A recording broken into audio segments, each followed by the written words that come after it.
ASMR pour une vidéo très spéciale. Sharon Tate, Roman Polanski ou encore Charles Manson, ces noms vous disent peut-être quelque chose ou pas. Aujourd'hui, je vais vous parler de l'un des meurtres les plus terribles des USA. Je vais vous parler du meurtre de Sharon Tate. Alors, qui était Sharon Tate? Sharon Tate était une actrice américaine, c'était une étoile montante et elle était l'épouse de Roman Polanski. Son assassinat a fait basculer la politique américaine. L'enquête fut très complexe, tant d'un point de vue criminel, sociologique qu'intellectuel également. Elle a marqué la fin du Flower Power. Alors, cette affaire était tellement complexe que la police de Los Angeles a décidé de faire, cette enquête en deux groupes. Et le souci, c'est que les deux groupes travaillaient dans la même pièce sur des tables différentes et ils se sont fait des coups en douce, etc., etc. Et il y a eu un gros manquement au niveau de la police par rapport aux éléments, tous les éléments qui concernaient ce meurtre. Et voilà, plus rien n'allait du tout. C'est ensuite au bout de 2 jours que le nom de Charles Manson est ressorti d'un des deux groupes. La police, quant à elle, a attendu plus de 7 mois, ou en tout cas 7 mois, avant de l'arrêter. Charles Manson était un homme qui a une vie chaotique. Ceci dit, ça n'explique pas les faits qu'on lui reproche.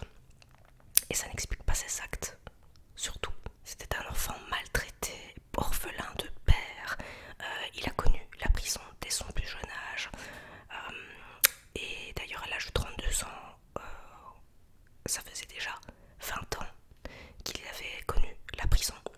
Donc vous imaginez un petit peu le genre de personne que c'était.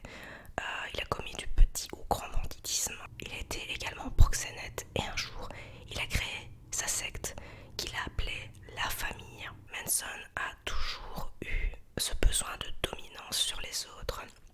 On dit de lui qu'il était un très bon orateur. Limite, il vous en foutez quand il vous parlait. On parle d'un regard très perçant chez ce gars. Il parlait tellement bien qu'il parvenait franchement à bien manipuler ses cibles, slash ses esclaves.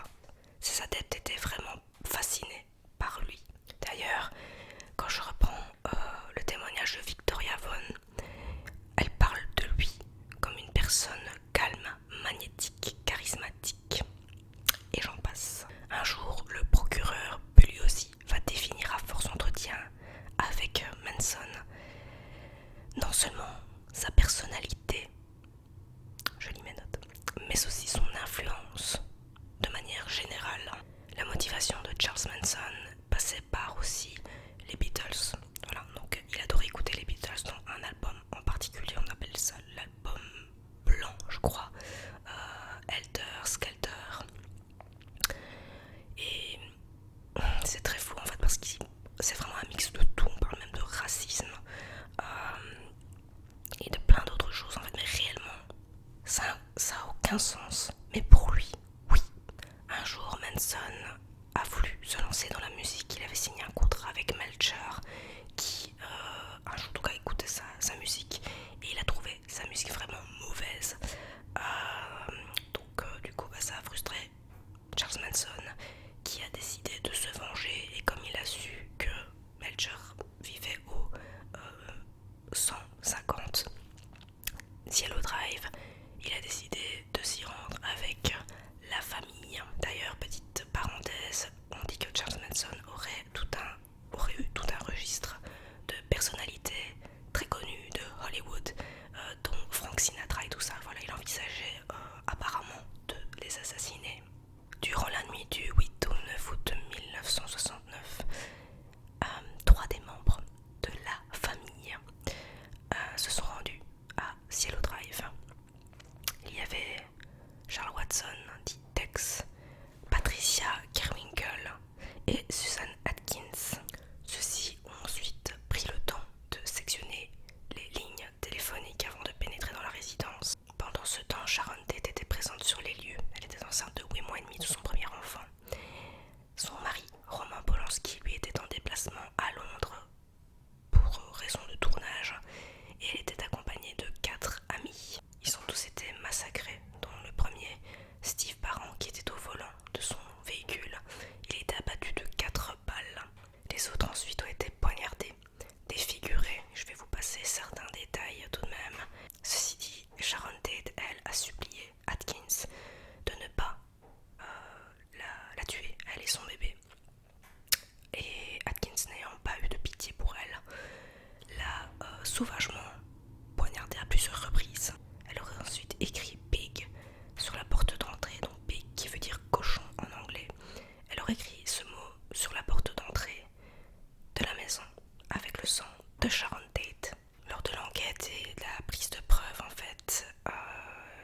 sur les scènes de crime.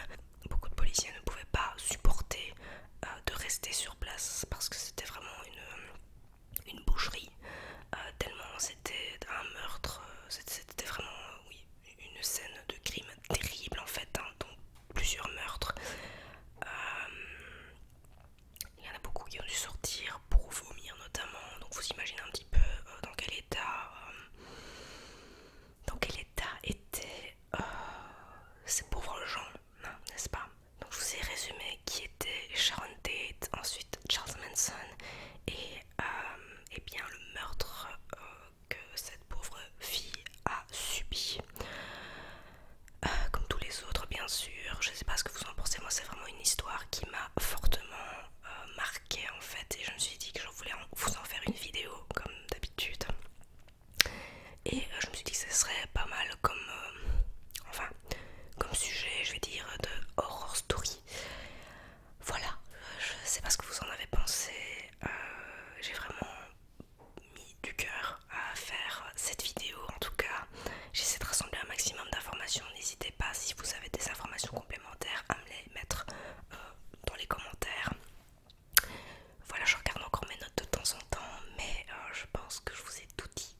Juste que je crois que l'enquête n'est pas terminée et elle se poursuit toujours à LA. Mais voilà, j'espère que cette vidéo vous aura plu, vous aura encore informé. Je vous souhaite à tous